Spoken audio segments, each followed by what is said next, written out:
Olaudah Equiano was born in 1745 in the Kingdom of Benin, which is now southeastern Nigeria. His early life was filled with warmth, family, and the traditions of the Igbo people, a group renowned for their rich culture, sophisticated social organization, and economic systems. He was the son of a respected elder and grew up in a village where community was central and everyone had a role to play. Life for Equiano was peaceful and secure. He was well loved by his parents and surrounded by the knowledge of his people's customs. His memories of those early years were full of joy, the laughter of his siblings, the stories of his elders, and the rhythm of life that flowed through the village. This period was marked by festivals, dancing, and communal meals, and Equiano's bond with his family was as strong as the ties that bound the community together. His childhood seemed like it would stretch on forever, full of promise and belonging. That sense of peace was tragically shattered when Equiano was just 11 years old. One day, as he played outside with his younger sister, a group of strangers raided their village. These were not just ordinary invaders. They were part of the larger system of tribal warfare and the flourishing transatlantic slave trade. In the chaos that followed, Equiano and his sister were captured and separated. They were held in a makeshift cage with other prisoners, their lives suddenly uprooted, their futures uncertain. This experience was the beginning of a nightmare that would take Equiano from the life he knew to one of unimaginable brutality.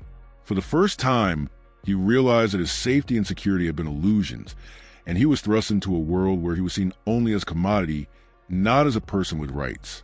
Equiano was taken to the coast of West Africa, where he was sold to European slave traders. He was moved from one holding fort to another, enduring long waits in shackles alongside other captives. The conditions in the slave forts were deplorable, dark, damp, and suffocating. The stench of human sweat and fear hung heavy in the air. Disease spread rapidly among the enslaved Africans, and many died before they even had a chance to board a slave ship. Equiano and the others who survived were packed onto ships for the notorious journey across the Atlantic Ocean, known as the Middle Passage. It was a journey that had already claimed the lives of countless others, and Equiano himself nearly succumbed to the horrors of it. The conditions aboard the slave ship were horrific. The slaves were packed below deck, chained together, and left to lie in their own filth. The air was thick with the stench of sweat, vomit, and excrement. There was no room to move, no light, and barely enough food or water to keep them alive.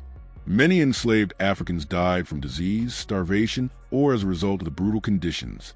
The journey across the ocean took weeks, sometimes months, during which time Equiano and the others were treated as little more than cargo. The ship's crew was indifferent to the suffering of the slaves, seeing them only as items to be sold. Equiano witnessed the deaths of many of his fellow captives, their bodies thrown overboard without ceremony. These horrific conditions left indelible marks on Equiano's psyche, but he was one of the fortunate ones. He survived. Upon arrival in the West Indies, Equiano was sold to a British naval officer named Michael Henry Pascal. It was in the Caribbean, under Pascal's ownership, that Equiano's life would take a new turn. Although the brutality of slavery remained present, there were some differences in the way his master treated him. Pascal was a naval officer, and for reasons that remain unclear, he treated Equiano with a measure of kindness. Perhaps this was because Equiano showed himself to be capable, intelligent, and hardworking. Pascal eventually took him aboard his ship, and for the first time, Equiano found himself on the open sea. Though he was still a slave, he was now able to experience life beyond the confines of the plantation. This exposure to the wider world would prove to be pivotal in Equiano's development, and it began to nurture within him a sense of independence and a longing for freedom. While working on Pascal's ship, Equiano was exposed to European culture and language. He learned to speak English fluently and became familiar with the customs of the British officers and sailors. This new knowledge helped him to navigate the complex world of European colonialism and slavery. Though Equiano's life was still one of servitude, the experience of working aboard a British vessel allowed him to see that there was a world beyond the oppressive world of the plantation.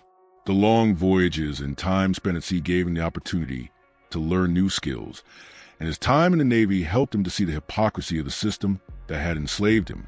This exposure planted the seeds of his eventual liberation and his decision to seek freedom, but it was not an easy path. As the years passed, Equiano grew more and more determined to secure his freedom. By 1766, after having served in various capacities for his master, he had saved enough money to purchase his freedom. The process was difficult, and Equiano faced many obstacles along the way, but his perseverance and resourcefulness paid off. At the age of 21, he was a free man. However, freedom was not the end of his struggles.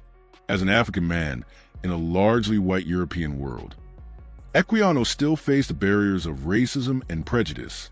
Yet, he found a way to navigate this oppressive society, finding work as a merchant, a sailor, and even a servant for a time. Each job he took offered him opportunities to learn, grow, and connect with people who would support his quest for justice.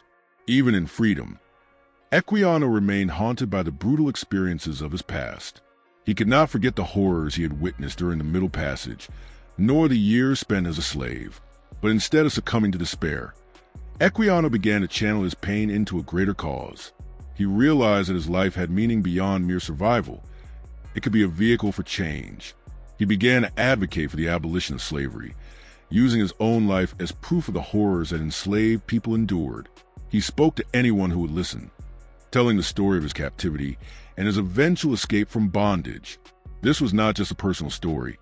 It was a rallying cry for those who believe in the humanity of all people, regardless of their race. In 1789, Equiano published his autobiography, The Interesting Narrative of the Life of Olaudah Equiano. The book was a powerful tool in the fight against slavery, as it gave readers an inside view into the life of a slave. Equiano's vivid descriptions of his early life in Africa, his capture and the brutal conditions of the Middle Passage, and his experiences as a slave in the Americas were both heartbreaking and eye-opening. The book was not merely a memoir. It was a condemnation of the transatlantic slave trade and the system that allowed it to flourish. Equiano's eloquent writing and compelling narrative humanized the African slaves in a way that had never been done before, forcing readers to confront the cruelty and inhumanity of slavery. The publication of the interesting narrative made Equiano an influential figure in the abolition movement in Britain. His words carried weight, not just because of the horror of his experiences, but because he spoke with a wisdom and clarity that few others could match. He traveled across Britain, speaking to groups, meeting with influential individuals, and urging the government to end the slave trade. His life became a symbol of resistance to oppression, and his story inspired others to join the growing abolitionist cause. The combination of his personal experience and his powerful advocacy made him one of the most important figures in the fight for the abolition of slavery. Equiano's influence was far-reaching. His narrative helped to sway public opinion in Britain, where the abolitionist movement was gaining momentum. The moral arguments he presented in his book, combined with political activism of abolitionists like Granville Sharp, Thomas Clarkson, and William Wilberforce, began to change the hearts and minds of the British public. The idea that slavery was an institution that could be eradicated was gaining traction, and Equiano's voice was central to that shift. He worked tirelessly, speaking out against the transatlantic slave trade and advocating for the rights of Africans. Despite the challenges he faced as a black man in a largely white society, Equiano was able to navigate the complex political landscape of the abolition movement. He met with key figures in government and used his book as a tool to push for legislative action. His work, alongside the efforts of other abolitionists, culminated in the passage of the Abolition of the Slave Trade Act in 1807. This was a monumental victory in the fight against slavery, and it marked a significant turning point in the history of the British Empire. Though Equiano did not live to see the full impact of the abolition movement, his legacy endures. His autobiography continues to be a cornerstone of both African and British literature, and his advocacy for freedom and justice remains an inspiration to those who fight for human rights. Equiano's life and work show the power of the written word, and his story reminds us that even in the face of unimaginable suffering, the human spirit can triumph. His influence was not limited to Britain. Equiano's work had a ripple effect across the Atlantic, inspiring abolitionist movements in the Americas and elsewhere. His personal story became a symbol of the possibility of freedom for millions of enslaved people. Even today, his autobiography is studied as a key text in understanding the history of the transatlantic slave trade and the fight for abolition. The legacy of Olaudah Equiano is not just one of personal triumph over slavery, but also of social and political change. His life's work helped to dismantle one of the most brutal systems of exploitation the world has ever seen. But his story also reminds us that the struggle for justice and equality is never fully over. Equiano's dedication to ending the transatlantic slave trade was part of a larger commitment to human dignity, and his example continues to inspire those who seek to fight oppression in all its forms.